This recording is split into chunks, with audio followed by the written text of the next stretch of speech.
அரசு சிறப்புமிக்க இந்த நிகழ்வில் பங்கேற்றிருக்கிற பெருமக்கள், என்னுடைய அன்பிற்கும் மதிப்பிற்கும் என்னுடைய தாத்தா கலியபெருமாள் அவர்களுடைய அன்பு மகன் சோழ நம்பியார் அவர்களே, பெரியவர் அண்ணன் தமிழரசன் அவர்களோடு இயக்கத்திலிருந்து அதற்காக தண்டனை பெற்று பல ஆண்டு காலம் சிறையில் இருந்த சிவலிங்கம் அவர்களே, கொங்கு நாடு இளைஞர் பேரவையினுடைய தலைவர், என் உயிருக்கிலே இடம் பிறந்தார் தமிழரசு அவர்களே, என் ஆடிய தம்பி கருணாஸ் அவர்களே, என் அன்பு இளவல் செந்தில் மல்லர் அவர்களே, அன்பிற்கும் பாசத்திற்கும் உரிய அண்ணன் தடா ரஹீம் அவர்களே, என்னுடைய அன்பிற்கினே அண்ணன் வழக்கறிஞர் புகழேந்தி அவர்களே, என் அன்பிற்கும் பாசத்திற்கும் உரிய மனித உரிமை போராளி வழக்கறிஞர் பால அவர்களே, என் ஆரிய தம்பி பத்திரிகையாளர் எழுத்தாளர் ஓவியர் பாலா அவர்களே, இங்கே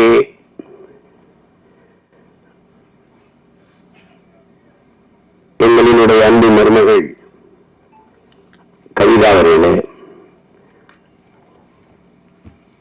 அருள் திரு செபாஸ்டியன் அவர்களே,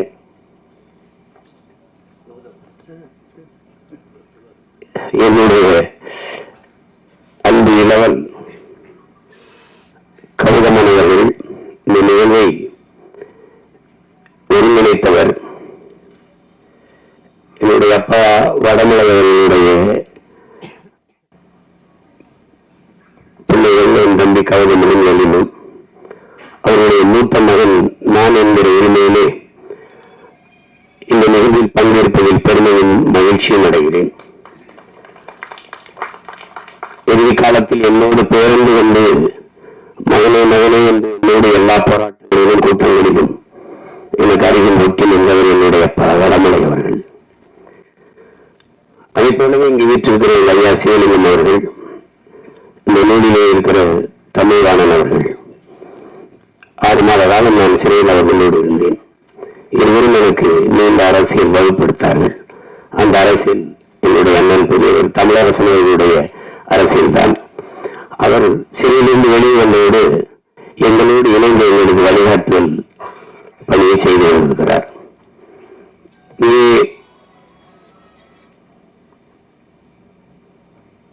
இந்த நூலாசிரியர் என்னுடைய அன்பிற்கிலேயே சகோதரர் சிவசுப்பிரமணியம் அவர்கள். நாங்கள் எல்லாம் எங்கள் அப்பா மணிவண்ணன் அவர்களிடத்தில் நான் என் அருமை சகோதரன் சமூகாரதி இருவரும் ஒரு இயக்குநர்களாக இணை இயக்குநர்களாக பணியாற்றிய காலம். அப்போது அண்ணன் வைகோ அவர்கள் இந்த பயணத்தை மேற்கொண்டு திரும்பியதற்காக அவர் திமுகவிலிருந்து வெளியேற்றப்படுகிறார். அவர் தனியாக ஒரு இயக்கம் தொடங்கல ஒரு பேரில் தமிழ்நாடு முழுக்க நடக்கிறார். அவரோடு நடந்த பிள்ளைகளில் நானும் என்னுடைய சகோதரன் செல்வபாரதியும் அடங்குவோம். அப்போது அப்படியே போட்டு ஈரோடு அந்த பெருந்துறை பகுதியில் போகிற போது ஒரு இடத்துல தங்கி இருக்கேன் நான் எங்கள் அப்பா. அப்போ ஒரு வருகிறார் வந்து நம்முடைய மதிப்பிற்குரிய ஐயா வீரப்பனார் அவருடைய புகைப்படங்களை காட்டி நான் காட்டுக்குள்ள போய் வீரப்பனாரை சந்தித்தேன். இந்த படங்கள் அவரோட பேசினேன். அவரை பற்றி செய்தியெல்லாம் சொல்லுகிறார்.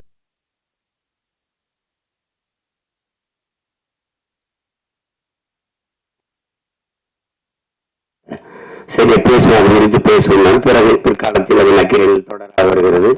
வீரப்பனை பற்றி தேடல், தெரிதல், புரிதல் எல்லாம் வருது. அந்த வேலையை செய்த அவர்தான் என் அன்பு சகோதரர் தான் இந்த சிவசுப்பிரமணியம். காட்டுக்குள் இருந்தும் மக்களுக்கு வீரப்பனை கொண்டு வந்தவர். இப்போது நாட்டுக்குள் இருந்த எங்கள் அண்ணன் பெரியவர் தமிழரசனை மக்களுக்கு அறிமுகப்படுத்துகிறார். ஒரு வரலாற்றில் பெரிய பணி. நான் நம்ம பாரம்பரிய நூல்களை தொலைத்து விட்டோம். ஒவ்வொரு புத்தகமும் ஒரு விதைநெல்லுக்கு சமம் என்று புரட்சி பாவலர் சொல்கிறார். அதுல என் தம்பி கலைஞர் கூட குறிப்பிட்டார். இது ஒரு ஆகச்சிறந்த வீரியமிக்க விதை நெல். இது நெல் ஜெயராமன் அவர்கள் 500க்கும் மேற்பட்ட நம் பாரம்பரிய விதைகளை ஒரு ஊராக தேடி சென்று சேமித்தது போல என் அன்பு சகோதரன் சிவசுப்பிரமணியன் பெரியவர் தமிழரசை பற்றிய செய்திகளை ஒருவராக தேடி சென்று ஒவ்வொருவராக சந்தித்து சேமித்திருக்கிறார் என்பதில் ஒரு எண்ணம் இல்லை. அதுல என்னுடைய சகோதரன் பாலா அவர்கள், அது வழக்கறிஞர் பாலு என் தம்பி கௌதம் சொன்னது போல மாற்று கருத்து ஒருவரால் இவ்வளவு பணி செய்து முடிந்திருக்கிறது. அதுக்கு பாராட்டணும், அதுக்கு நம்ம பாராட்டணும். அப்ப நீங்க இப்ப ஜான் எஃப் கென்னடி கொல்லப்பட்ட போது ஒருத்தர் படம் எடுத்தார், இப்படி சுட்டார் என்று, அது ஓடிச்சு. இன்னொருத்தர் அப்படி இல்லை இப்படி கொல்லப்பட்டார் அப்படின்னு ஒரு படம் எடுத்தார், அதுவும் ஓடிச்சு. இப்ப நம்முடைய தலைவர் பிரபாகரன் அவர்களுடைய முழு வரலாறு யாருக்காவது யார் கையிலாவது நூலா இருக்கா? இல்லை. ஆனால் வரலாறு இல்லாமல் 100 வரலாற்று புத்தகங்கள் இருக்கு. ஒவ்வொருத்தரும் அவர் ஒரு போக்கில் எழுதியிருக்காரு. அது முழுமையான வரலாற்று ஆவணம் யாரும் இல்லை. இது காரணம், வரலாற்றை படைப்புகளுக்கு வரலாற்றை எழுத நேரம் இருக்காது. அதான் இங்க இருக்கிற சிக்கல். என் அண்ணனுடைய வரலாறு பெரியவர் வரலாறு பெரியவரே என்று எழுதினாதான் அவ்வளவு கேள்வி செய்தி வெளிச்சு. ஆனாலும் இது வரலாற்றில் அரிய பணி, பாராட்டத்தக்க பணி. எங்க அண்ணன் எப்படி கொல்லப்பட்டிருக்கலாம் உங்களுக்கு ஒரு கருத்து இருக்கு, இப்படி எழுதுங்க, இப்படி கொல்லப்பட்ட அதையும் எழுதுங்க. எல்லாத்தையும் படிக்கிறோம், எது சரி. ஆனால் ஒன்று உண்மை, பெரியவர் என்று நம்மோடு இல்லை, அவர் விட்டு சென்ற பணிகள் நமக்கு கையளிக்கப்பட்டது நம்மோடு இருக்கு. அதான் சேவையாரா சொல்றான். ஒருவர் மரணித்து போனதாலேயே அவர் கொண்டிருந்த நோக்கமும் முன்வைத்த முழக்கமும் மரணித்து போவதில்லை என்று. அது அப்படியேதான் இருக்கு. அது இருக்கிறதுனால எவ்வளவு காலம் கழிச்சு இவ்வளவு பேர். அன்னைக்கு பெரியவரை பிடிக்கணும் கொல்லணும்னு நினைச்ச காவல்துறை நினைச்சிருக்காது, இன்னைக்கு இவ்வளவு பேர் கூடுவாங்கட்டு. அது நடக்குது. அதனால அதுல மாற்று கருத்து இருக்கு. அதுக்காக போய் வருந்துகிட்டு இருக்கின்றீங்களா? உங்களுக்கு இதுதான் நடந்ததுன்னா அதை சொல்லுங்க, அதை கேட்கிறோம். ஆனால் இது சிவசுப்பிரமணியத்தை எவ்வளவு பாராட்டினாலும் தவிர இந்த பணியை செய்வதற்கு அவருக்கு முன்பு இங்க யாரும் இல்லை என்பதை விட்டுக்கணும். எங்க ஐயா சோழ நம்பியார் சொல்றாரு, நான் ஒரு புத்தகம் எழுதிட்டு இருக்கிறேன், வரல, தெரியல. இப்ப வரும்போது அந்த நூல் வித்து கொண்டு வந்தார். அவரை பார்த்த அண்ணனை பற்றி தமிழரசனை பற்றி ஒரு புத்தகம். இது என்னன்னு கேட்டேன். பல அறிஞர்கள் சொன்ன கட்டுரை தகவல்கள்ன்றாங்க. அப்படிதான் தொகுப்பு இருக்குது. அதனால வரலாற்றில் புறக்கணிக்கப்பட்ட நிராகரிக்கப்பட்ட இனத்தின் மக்கள் இது இது இது குறித்து பெரியவர் குறித்தான தேடலுக்கு ஒரு வழிவகுக்கட்டும். உண்மையான செய்திகளை கொண்டு வாருங்கள், படிப்போம், தெரிஞ்சுக்கிடுவோம். இதுக்கு போய் இது தவறான வரலாறு, இது தேவையில்லாமல், அவருக்கு அப்படிலாம் ஒன்றும் நோக்கம் இல்லை. தமிழரசனை மக்கள்கிட்ட கொண்டு போகிற உயர்ந்த எண்ணமும் நோக்கமும் இருக்கு. அதை நீங்க பாராட்டணும். இங்கே பேசிய என்னுடைய அன்பு மருமகள் கவிதா அவர்கள், நம்முடைய அம்மா எனக்கு தெரிஞ்சிருந்தா அது அண்ணன் தமிழரசன் அவர்கள் தென்னார்காடு மாவட்டம் அந்த மதவெளி மாணிக்கம் அந்த ஊர்ல துரைச்சாமி, இங்கே சேகுண்ட மறியில் இருக்கிற பொன்பரப்பில் பிறந்த அம்மா பகுதி அம்மாள் இருக்கும். 1945 ஏப்ரல் 14 பிறக்கிறார். நீங்க பார்க்கணும், தமிழரசன் தமிழ் தேசியத்தினுடைய முன்னத்து ஏறாக தமிழ் தேசிய விடுதலை பேரொழியாக இன்னைக்கு தெரியுது. ஆனால் அவருக்கு முன்பு ஒருத்தர், அவருக்கு தமிழரசன் என்று பெயர் வைத்த துரைச்சாமி நீங்க மறக்கக்கூடாது. அது ரொம்ப முக்கியம். அவருக்கு பிறகு ஒரு மகள், என்னுடைய மருமகளுடைய தாயார் அன்பழகி, பேர் பாருங்க. இன்னைக்கு என்ன பேர் வைக்கிறது தெரியாம விதுசா கவிசா இதே பேர் வச்சுட்டு அழையும் போது, அத்தனை ஆண்டுகளுக்கு முன்பு ஒரு மகன் தமிழரசன் அன்பழகி என்று பெயர் வைத்திருக்கிறார் என்றால் அவர் எவ்வளவு அவர் தான் உண்மையிலேயே தமிழ் தேசிய விடுதலையின் முன்னத்தியே. அதை காமிச்சுக்கணும். அப்புறம் பதுசு அம்மா தெரியும். எனக்கு தனிப்பட்ட முறை நான் அரியலூர்ல தந்தை செல்லுடியின் நினைவு கூட்டத்தை நடத்தும் போது அந்த கூட்டத்திற்கு வந்து சிறப்பு செய்தவர் அம்மா மழை வீடுவது நான் அம்மாவுக்கு கொடை பிடிச்சேன், நானே பிடிச்சுக்கிறேன்னு பிடிச்ச அந்த தாய்.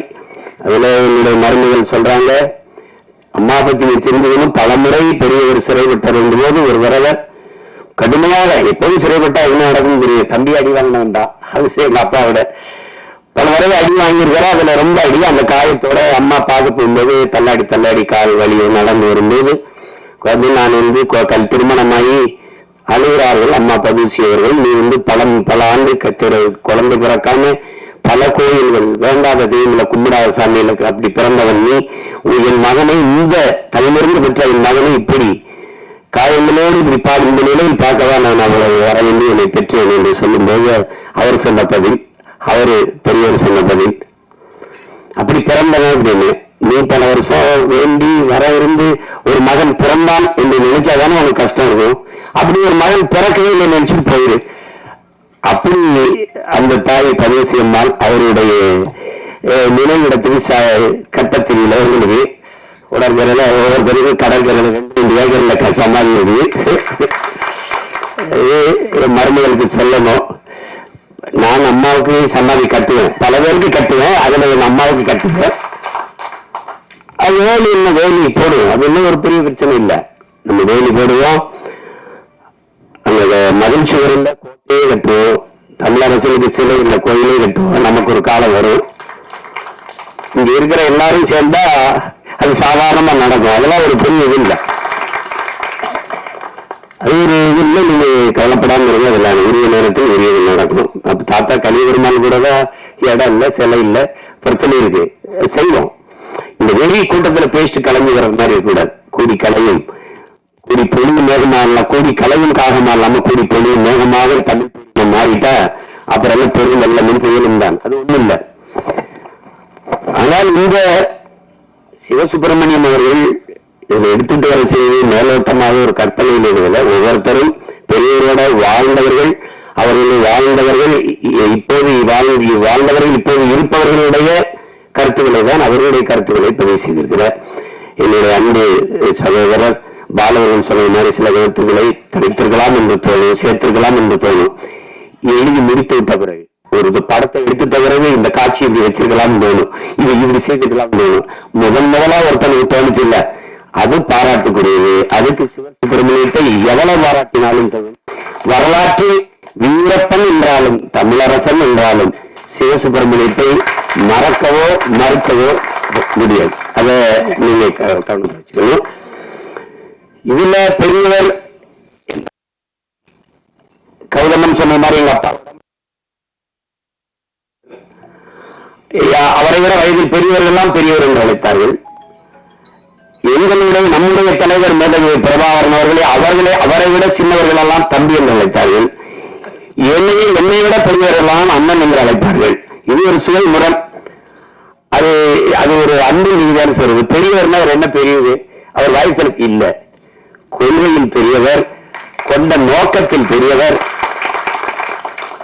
எடுத்த காரியத்தை முடிக்கிற போராட்டத்தில் பெரியவர்.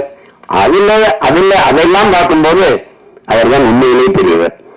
என் தம்பி வந்து இது எப்படி பேர் வைக்கிறது, பெரியவர் தான், எல்லாரும் கூப்பிட்ட பெரியவர்களே 3 பேர். ஆனாலும் தமிழ் தேசிய விடுதலை பேரணி என்பதில் யாருக்கும் மறுக்க முடியாது. அவருக்கும் முன்னத்த விலை தலைவர் பிரபாகரனுக்கு முன்பு தமிழ் தேசிய விடுதலை ஆயுதங்களுடைய புரட்சி மூலமே வெல்ல முடியும் என்று இந்த முதல் சிந்தனையை உருவாக்கியவன் இந்த மண்ணிலே நம்முடைய தாத்தா கலிபெருமாள் என்பதை யாரும் மறுக்க முடியாது. அது ஒவ்வொன்றா பேசுவோம். அவருக்கு அது இப்ப முதல்ல நம்ம இந்த நூல் சொல்வது அதுல நீங்க தெரிஞ்சுக்கணும், எப்படிப்பட்ட சூழலில் தமிழரசன் பிறக்கிறார் அப்படிங்கிறத முதல்ல பார்க்கணும்.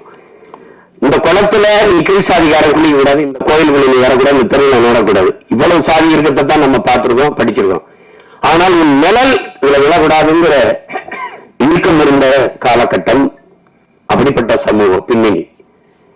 நடந்து போகும்போது இந்த நிழல் இன்னொரு உயர் சாதிக்காரர் இப்படி போறாருன்னா என் நிழல் அவர் நிழல் மேல விழுந்துடக்கூடாது, அது தீண்டாமையாக கருதப்படுது. என்னுடைய நிழல் உயர் சாதிக்காரர்கள் வாழ்கிற வீட்டின் சுவர் மீது விழுந்துடக்கூடாது. அப்ப எப்படிப்பட்ட சாதி இருக்கிற இடத்துல சாதிய ஒழிப்பை சமூக விடுதலையில் ஒரு புரட்சியாளர் தோன்றியிருக்கிறான் என்பதை நீங்க யோசிச்சு பார்க்கணும். அவர் சொல்வது மது சாதி மத போதைதான் புரட்சியை ஒழிக்கிற கொடுமையான ஆயுதங்கிறது. அது இன்னைக்கு வரைக்கும் நமக்குள்ள தொடர்புங்கிறத நீங்க புரிய முடியும். தமிழரசன் யாரு நம்ம எளிமையா என் தம்பி வங்கியில் 100 தலைமுறை பிடிச்சுக்கணும். ஏன்னா எனக்கு ஒரு பெரிய தண்டனையே என் தம்பி கௌதமனு சிவசுப்பிரமணியம் அவர்களும் கொடுத்தாங்க. 2 நாள்ல 2 புத்தகத்தை கொடுத்து பழைய வெளியே படிச்சிருந்தா என் மனைவி வந்து இப்படி படிச்சிருந்தா நான் சொன்னேன் IAS IPS ஆயிருக்கு. அப்பவே அது சொல்ல IAS IPS ஆகி என்ன பண்ணிருப்ப திருப்பி இங்கதான் முடிப்பா அப்படின்னு. அது மாதிரி எங்க பாலெல்லாம் சொன்னாரு, நான் முழுக்க படிச்சுட்டு நான் அவரை பாராட்டுறேன். ஏன்னா அவர் வழக்கறிஞர் நிறைய படிக்கிறதுனால படிச்சிருப்பாரு. பத்தில ஒரு பாகத்தை விட்டுட்டாரு. இதெல்லாம் ஒரு தண்டனை தான், அன்பு தண்டனை. நீ படி வந்து பேசு. அதுல என் தம்பி தங்கைகள் என் உயிர் உடன் பிறந்தார்கள், எங்கள் உயிரோடு கலந்து வாழ்கிற, உணர்வோடும் கலந்து வாழ்கிற நண்பு உறவுகள் எல்லாரும் நீங்க தெரிஞ்சுக்கணும். தமிழரசன் அப்படின்னா முதல்ல அவர் வந்து இந்திய ஒருமைப்பாடு, இந்திய இறையாண்மை, ஒருங்கிணைந்த இந்தியா, இதுக்குள்ளதான் அவர் இருக்காரு. இந்திய கம்யூனிஸ்ட் கட்சி எம்எல், மார்க்சிஸ்ட் லெனினிஸ்ட் தத்துவம் தான். அதுக்கு காரணம் அவரு. அப்ப வந்து அவருடைய அருமை நண்பர் ராகவன் சொல்றாரு, அவருடைய கூற்றாதான் இந்த நூல் பதிவு பண்ணிக்கிட்டே வருது. ஒருத்தர் அவரா எழுதல. அதுல அவர் என்ன சொல்றாருன்னா, அப்ப வந்து மொழிப்பு புரட்சியில தான் திமுக ஆட்சிக்கு வருது. இந்தி திணிப்புல மாணவர்கள் எல்லோரும் தன்னெழுச்சியா போராடுறாங்க, ஆட்சிக்கு வருது. ஆட்சிக்கு வந்தோன்னா 67 திமுக ஆட்சிக்கு வருது. அந்த காலகட்டத்துல இவங்க எல்லாம் கல்லூரிக்கு நுழையிறாங்க. அப்ப மொழி குறித்து இவங்க ஒன்றும் பெரிய அந்த மொழி போராட்டத்தில் இருந்தது விளைச்சல் ஒன்று இல்லை. அப்ப போய் அன்றைய முதல்வர் பேரறிஞர் அண்ணா இடத்துல மாணவர்கள்லாம் போய் கேட்கும்போது, மொழி பிரச்சனையை எங்கிட்ட விட்டு நீங்க படிக்கிற வேலையை பாருங்கன்றாரு. அதுல இவர்களுக்கு விரக்தி வருது, ஒரு முழு நிறைவு வரல. இப்ப என்ன செய்யறதுன்னு வரும்போது இது குறித்து விவாதிக்கிறாங்க. அப்ப காங்கிரஸ் கட்சி அது வரைக்கும் செஞ்ச ஊழல்லாம் அதெல்லாம் பெரிய பிரச்சனை இல்லை. ஆனால் மொழி, நம் மொழி சிதைகிறத அழிக்கிறத திட்டமிட்டு ஒழிக்கிறது எப்படி ஏற்கிறது? அப்ப இவங்க சார்ந்து இருக்கிற இடதுசாரி இயக்கங்கள், கம்யூனிஸ்ட் இயக்கங்கள்லாம் வந்து மொழி வந்து அது ஒரு பிரச்சனை இல்லை, அது ஒரு கருவிதான் அப்படின்ட்டு. மொழி ஒவ்வொரு தேசியத்தின் முகம், முகவரி, அடையாளம், ஒரு தேசியத்தின் உரிமை, உயிர் என்பதை அவர்கள் ஏற்க தயாரல்ல. அந்த இடத்துலதான் இவர்களுக்கு கருத்து முரண் வருது. யோசிக்கும் போது அந்த நேரத்தில் ஒரு புரட்சிகர அரசியலின் புயலாக சாரு மஜும்தார் வர்றாரு. அவர் வந்து அவர் வைக்கிற அவருடைய ஆவேச பேச்சுக்கள், அவர் முன்வைத்த கோட்பாடுகள் இவர்களை இழுக்குது. அப்ப இதுல உள்ள வந்துடுறாங்க. அவர் சொல்றாரு, அவர் முன்வைக்கிற எதிரியின் ரத்தத்தை கை நினைக்கவில்லை என்றால் அவன் கம்யூனிஸ்டே இல்லைன்னு. அதை என் உயிர் தம்பி தங்கைகளுக்கு சொல்ற, நம் எதிரிகளின் ரத்தத்தை நாம் கை நினைக்கணும்னா நம்ம தமிழங்களே இல்லை. அதை நல்லா கொஞ்சிக்கணும். அதே கோட்பாடுதான். அந்த கோட்பாட்டை உள்வாங்கி தமிழரசனும் தோழர்களும் இந்த களத்துல வர்றாங்க. அவரு யார் தமிழரசன் அப்படின்னு பார்த்தா, ஐயா தமிழ்வாணன் சொல்றாரு. அவர் படிக்கல, படிச்சுட்டு முழுமை இடையில அவரு மெக்கானிக்கல் இன்ஜினியரிங். அவரு படிச்சுட்டு இருக்கும்போது 6 மாத காலம் தான் இருக்குது. அது 6 மாத காலம் முழுமையா படிச்சிருந்தா அவர் சொல்றாரு, தமிழரசன் ஏதோ ஒரு வேலைக்கு போயிட்டு வாழ்க்கையை சுகமா நடத்தி இருக்கலாம். ஆனால் அதற்குள்ள இந்த போராட்ட களம் அவரை அழைக்குது. அது இந்த மொழி பிரச்சனைகளும் தொடங்கும் போது அங்கங்கே இருக்கிற சாதிய ஒடுக்குமுறைகள், உழைக்கும் மக்களினுடைய அவர்களுடைய உரிய கூலி கிடைக்காத ஒடுக்குமுறை, அடக்குமுறை, இதெல்லாம் அவர்களை பெரிய அளவில் பாதிக்குது. அப்ப அது என்ன செய்யலாம் அப்படிங்கும்போது, இந்த மாதிரி ஒரு ஏற்கனவே இருக்கிற புரட்சிகர இயக்கங்களோடு இணைந்து வேலை செய்யலாம் என்று படிப்பை பாதையிலே விட்டு வந்துள்ளார். ஆனால் தமிழரசன் அந்த 67 மொழியை கண்டுக்கலாம் போது 69 கோவையில படிச்சுட்டு இருக்கும்போது ஒரு தமிழ் வாழ்கன்னு ஒரு பதாயிரத்து வெள்ளப்பேண்டு வெள்ள சட்டை போட்டுக்கிட்டு ஆரஸ்புரத்திற்கு தபால் நிலையார்கள் போய் ஒற்றை பதாயை பிடிச்சிட்டு ஒரே ஆள் தமிழ் வாழ்கன்னு போராட்டத்தை தொடங்குறார். இதிலும் தெரிஞ்சுக்கணும், தமிழரசன் தனி மனிதன் அல்ல, அவரே ஒரு பேர் இயக்கம் என்பதை நாம புரிஞ்சுக்கணும். அதுக்கப்புறம் யாரும் அந்த பையன் உட்கார்ந்து ஒரு ஆளை போராட்டி இருக்காங்கன்னா, அங்க கல்லூரிக்கு போகுது, கல்லூரி மாணவர்கள் அவங்க எல்லாம் வந்து ஆளை பத்திரமா கொண்டாந்து சேர்க்கிறாங்க. அதெல்லாம் ஒரு தோழர் சொல்றாரு, ஒன்னா ஒரே எல்லாம் படுத்திருந்தா, ஒன்னா சாப்பிட்டா, ஒன்னா படிச்சிருந்தா, தமிழரசு எங்ககிட்ட கூட சொல்லலன்னா அதான் இயக்கத்தை அவ்வளவு தூரம் கட்டி காத்த ரகசியம். படுக்கிற சாப்பிடுற தோழங்க கூட சொல்லல. அந்த தமிழரசன் அவருடைய மாநிலத்தில் பட்டுச்சாமின்னு ஊராட்சி மன்ற தலைவராக பெரியவர். அப்ப தமிழரசன் படிச்சுட்டு வீட்டுக்கு வரும்போது அக்கா, அன்பழகி, உறவினர்கள் எல்லாம் சொந்தக்காரங்களும் அவருக்கு தின்பண்டங்கள், சாப்பாடு செஞ்சுக்கிட்டு வரும்போது வர்ற சாப்பாடை எல்லாம் அங்க கூடி இருக்கிற பிள்ளைகள், அங்க இருக்கிற உழைக்கும் மக்களுக்கு எல்லாம் கொடுத்துட்டு அவர் கொண்டு வந்தது சுவையான சாப்பாடுலாம் கொடுத்துட்டு, அந்த பட்டுச்சாமி அவங்க வீட்டுல அங்க இருக்கிற உறவுகள், அந்த மக்கள் செய்யற பழைய சோறு, கஞ்சி இதை எடுத்து சாப்பிடுவார் தமிழரசன். அதுதான் தமிழரசன். இருக்கிறத மக்களுக்கு கொடுத்துட்டு என்ன இருக்குதோ, இது எங்க இருந்து வருதுன்னா, மலையாளப்பட்டினம் ஒரு கிராமத்துல அரசியல் வகுப்படுத்திக் கொண்டிருக்கும் போது தன்னுடைய தோழர்களோட அவர் சாப்பாடு அங்க இருக்கிற ஒரு சிற்றூர்ல ஏற்பாடாகுது. அது ஒடுக்கப்பட்ட பழங்குடி மக்கள் வாழ்கிற இடம். அவங்க இருந்து ஒரு தோழர் வந்து வாங்க சாப்பிடவும் கூட்டி போறாரு. இது வந்து மாவோ சொல்றாரு, மக்களோடு விளையுங்க, மக்களோடு உண்ணுங்கள், மக்களோடு உறங்குங்கள்னு இந்த கோட்பாட்டை அடிக்கடி சொல்லிட்டே இருந்துட்டு அப்புறம் மாவோ சொல்லிட்டு அதிகாலையில இருந்து அவர் முதல்ல குளத்துல குதிச்சு குளிக்கிறது வழக்கம். அது போல இந்த கோட்பாட்டை சொன்னவொன்னு சாப்பிடப்ப சரி தோழர்கள்லாம் வேகமா போய் குளத்துல குளிக்க போனா குளம் அப்படி இல்லை. குளம் ஒரு செஞ்சாந்து காலத்துல ஒரு அழுக்கா இருக்குது, குட்டையா இருக்குது, அங்க எருமாடு குளிச்சுருக்கு, பன்னி குளிச்சுட்டு இருக்கு. இப்ப என்னன்னு தெரியல. அப்ப போயிட்டு யோசிக்கும் போது இந்த கோட்பாட்டை சொல்றாரு, மாவோ சொல்லிடுறாருல, மக்களோடு உழையுங்கள், மக்களோடு உண்ணுங்கள், மக்களோடு உறங்குங்கள். அதையே சொல்லிக்கிட்டு அது வந்து ஓய்வு போய் குளிக்கிறாங்க. புரட்சி ஓங்குதுன்னு குளிச்சுட்டு வந்தா சாப்பாடு வைக்கும்போது பார்த்தா சுண்டலி அது மண்டையோட இருக்கு. அது சாப்பாடு சுண்டலி மண்டையோடு எளிய சாப்பிடுறதே கடினம். மண்டை வந்தா அறுவறுப்பட்டுக்கிட்டு சாப்பிடல. அப்ப சொல்றாரு அவங்க எல்லாம் அந்த அண்ணன் சொல்லல, தமிழரசன் சொன்னா அவர் வந்து தோழர் என்னமா இருந்தாலும் என்னோட அந்த தோழர்கள் வந்து எல்லாம் நடுத்தர வர்க்கமா இருந்தார்கள். ஒரு உடை உணவு முறை எல்லாம் கொஞ்சம் வர்க்க சிந்தனை கொண்டதா இருந்தது. அப்ப தடுமாறினாங்க. திருப்பி இந்த சொல்றாரு, மக்களோடு உண்ணுங்கள், மக்களோடு உழையுங்கள், மக்களோடு உண்ணுங்கள், மக்களோடு உறங்கள். மாவோ சொல்லதை நினைவில் வைங்க. உழைக்கும் மக்கள் தீபாவளி பொங்கல் இன்னைக்கு அது பண்டிகையில தான் அரிசி சோறு சாப்பிடுவாங்க. அவங்க எல்லாத்தையும் நம்ம வர்றோம்னு நமக்காக சமைச்சு வச்சிருக்காங்க. சாப்பிடாம போனீங்கன்னா மனசு கஷ்டப்படுவாங்க. சாப்பிடுவேன்னு எல்லாரும் உட்கார்ந்து சாப்பிடுறாங்க, சாப்பிட வச்சிருக்காரு. அதுல என்னன்னா சாப்பாடு ரொம்ப சுவையா இருந்த தோழர்களா திருப்பி திருப்பி கேட்டு சாப்பிட்டாங்கிறதா நிகழ்வு.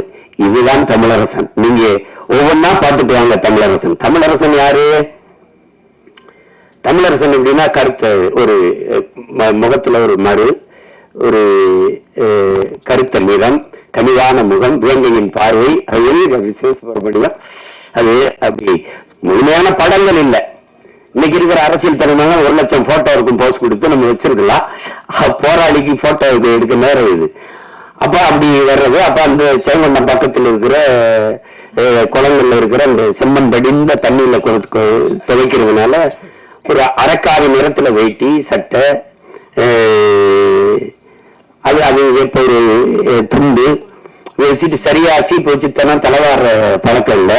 அதனால ஒரு சுருள அடர்த்திய எண்ணெய் வச்சு சீவாதனால அது அப்படி இருக்கிற முடி, அந்த மாதிரி இருக்கிற ஒரு உருவம்.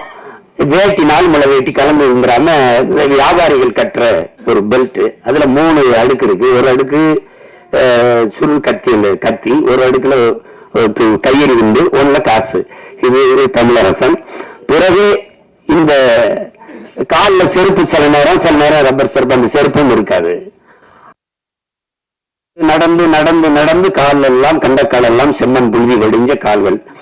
ஆனா கையில ஒரு சாக்கு போய் சில நேரம் இந்த தம்பி கவர்மெண்ட் சொன்ன மாதிரி இதெல்லாம் மனித நீரி ஓட்டுற சைக்கிள்ங்கிற அளவுக்கு ஒரு சைக்கிள்ல அது பின்பக்கம் கேரியர்ல அந்த வச்சுட்டு வர்ற ஒரு இதுதான் தமிழரசனுங்கிறது. இவ்வளவு வெளிய அடையாளம் தான் தமிழரசனுக்கு. தமிழரசனை பற்றி அவருடைய நண்பர் M.A. கோதண்டராமன் சொல்றாரு, கோதண்டா அரசனை அடிச்சே கொள்வா, சாமியார்கள் பட்டினி ஓட்டே கொள்வாங்க, தமிழரசன் மேல நடக்க வச்சே கொள்ளுவா அப்படின்ட்டு இதுதான் அவருடைய சுருக்கம். அப்ப நீங்க கோதண்டராமன் தமிழரசன்ங்கிறது வழியில நடந்து போகும்போது ஒரு முள்ளு கிடந்தா முன்னாடி போறவர் வழியில முள்ளு கிடக்கு பார்த்துவாங்க. இது ஒருத்தர். இன்னொருத்தர் அந்த காலால ஏத்தி ஓரத்துக்கு தள்ளி விடுவார், மற்றவர்கள் காலில் குத்திடக்கூடாதுன்னு. இது ஒருத்தர். இன்னொருத்தர் அதை எடுத்து அப்படி ஒரு சாலையின் ஓரத்துல போடுவார், அவர் ஒருத்தர். இன்னொருத்தர் அதை எடுத்து இந்த முள் யாரு காலையும் குத்தாம அப்படியே கிடந்து மக்கி போகிற ஒரு குழியில் தூக்கி போட்டுட்டு போவார். அதுல அவர் சிறாரு ஒரு முள்ளுதான் 4 பேரு, ஒவ்வொருத்தரும் ஒரு பார்வை. இந்த கடைசியா ஒருத்தர் வந்து அந்த முள்ளு யாரு காலையும் படாம யாரு காலையும் படாம மக்கி போகிற ஒரு குழியில் தூக்கி போட்டார்ல, அதுதான் தமிழரசன் அப்படின்னு. அதுதான் தமிழரசன். அதான் நீங்க எடுத்துக்கணும். சிறையில இருக்கும்போது கைது பண்ணி கொண்டிருக்கும்போது இந்த காவலுக்கு நிக்கிற அதிகாரி இப்போ வரைக்கும் தான், இப்போ வரைக்கும் இவ்வளவு காலம் கழிச்சு அண்ணன் மட்டும் இல்லை, இப்போ வரைக்கும் அப்படியே நிப்பாங்க. வேறப்பா ஏதோ செஞ்சு வச்ச சில மாதிரி. இவர் நம்மால் பார்த்து எதுக்கு இவ்வளவு வரப்பா நிக்கிறீங்க, எதுக்கு நிக்கிறீங்க? சரி, உங்களை உங்க மேலதிகாரியா மதிக்கிறேன்னா இல்ல உங்க அம்மா அப்பா அந்த மேலதிகாரி மதிப்பாங்க? உங்களுக்கு கீழே இருக்கிற உழைக்கும் அடித்தட்டு மக்களை, ஏழை எளிய மக்களை நீங்க மதிப்பு கொடுத்திருக்கீங்களா? வேட்டி சட்டை வெள்ளையா கட்டி பேண்ட் சட்டை போட்டவரை விசாரிக்கிற மாதிரியா இந்த ஏழை எளிய மக்களை நீங்க காவல் நிலையத்திலிருந்து விசாரிக்கிறீங்க? நீங்க எல்லாம் இப்படி இருக்கிறதுக்கா சுபாஷ் சந்திர போஸ், பகத்சிங், ராஜகுரு, சுகதேவ் எல்லாம் போராடி உங்களுக்கு இந்த இதை வாங்கி கொடுத்தாங்க வேலையை. அவங்களுடைய உழைப்பு எங்களை மாதிரி எண்ணற்றவர்களுடைய உயிர் தியாகம் தான் உங்களுக்கு இந்த சீருடைய பெற்று கொடுத்துருது. அதெல்லாம் நீங்க வாங்குற சம்பளம் உழைக்கும் மக்களுடைய காசு, ஏழை எளிய மக்களின் உழைப்பு. உங்களுக்கு அதிகாரம் பண்ற மேலதிகாரிகள் சம்பளமும் எந்த காசு தான். அதையெல்லாம் மறந்துட்டு நீங்க உண்மையில வேலை உழைக்கும் ஏழை எளிய மக்களுக்கு செய்யணும், அவங்களுக்கு தான் சேவை செய்யணும். நீங்க அதிகாரிகளுக்கு கையெட்டி நிக்கிறீங்க, அடிமையா இருக்கீங்களே, இதுல விறப்பு வேற அப்படின்னு பேசுறப்படி அதை கேட்டாங்க. சரி ஏடா ரொம்ப கேவலமா இருக்கு வரைக்குன்னு கொஞ்சம் இது பண்றாரு. அப்ப நீங்க சட்டத்திற்கு முன்பு எல்லாம் சமம்ங்கிறீங்க. நீங்க போலி அரசியல், போலி சுதந்திரம், இது அப்படி இருக்கா? இங்க ஜனநாயகம் இருக்கா? சட்டத்திற்கு முன் எல்லோரும் சமம்ங்கிற அப்படி இருக்கா? அப்படிப்பட்ட அதிகாரம் நிறுவப்பட்டிருக்கா? அப்படிப்பட்ட ஜனநாயகம் இருக்கா? அது இல்ல. எல்லாருக்கும் சம அளவு உணவு கிடைக்குதா? பாதுகாப்பான வாழ்க்கை இருக்கா? அது கிடைக்கணும் தான் நாங்க போராடுறோம். இதுதான் தமிழரசனுடைய கொள்கை கோட்பாடு. நீங்க முழுக்கப்பட்டு படிச்சிருக்க நேரம் இருக்கோ இல்லையோ, இதை தமிழரசன் யாருன்னு தெரிஞ்சுக்கல. நீங்க தமிழரச வெடிகுண்டு வீசுறா, கொள்ள வெடிச்சா, சுட்டுட்டான், இப்படித்தான் நம்ம முன்னோர்கள். இங்கே இந்தியன் வேறு ஆரியம் வேறு இல்ல, இந்தியன் திராவிடம் ரெண்டும் தமிழ் இனத்திற்கு, தமிழ் தேசிய அரசியலுக்கு நேர் எதிரானது என்பதை நீங்க புரிஞ்சுக்கணும். நீங்க எப்படின்னா இங்கே கலியபெருமாளை பேசுனீங்கன்னா அவர் பயங்கரவாதி, அவர் மரண தண்டனை கைதி. எனக்கு தெரிஞ்சு தூக்குக்கு முன்னாடி நிற்கும் போது நமது மரபை பாருங்க. பகத்சிங் அவன் மன்னிப்பு கடிதம் எழுதி கொடுத்தா விடுதலை. ஆனால் கடிதம் வருது, பிரிட்டிஷ் ஆளுநருக்கு கடிதம் வருது, பிரிச்சு பார்க்கிறார். பகத்சிங் மன்னிப்பு கடிதம் எழுதி கொடுத்துட்டான்னு தான் நினைக்கிறார். ஆனால் பிரிச்சு படிக்கும் போது அவன் என்ன சொல்றாங்க, நான் உன்னோட அரசியல் போர் புரிஞ்சிருக்கேன், அதனால என்னை தூக்குல போடக்கூடாது, எனக்கு துப்பாக்கி வச்சு சுட்டு கொள்ளணும், பீரைக்கு வச்சு குண்டை வச்சு தெரியுது சுட்டு என் நெஞ்சை பிளந்து கொள்ளணும்ன்றான். அதுல அந்த ஆளுநர் பயந்துறான்.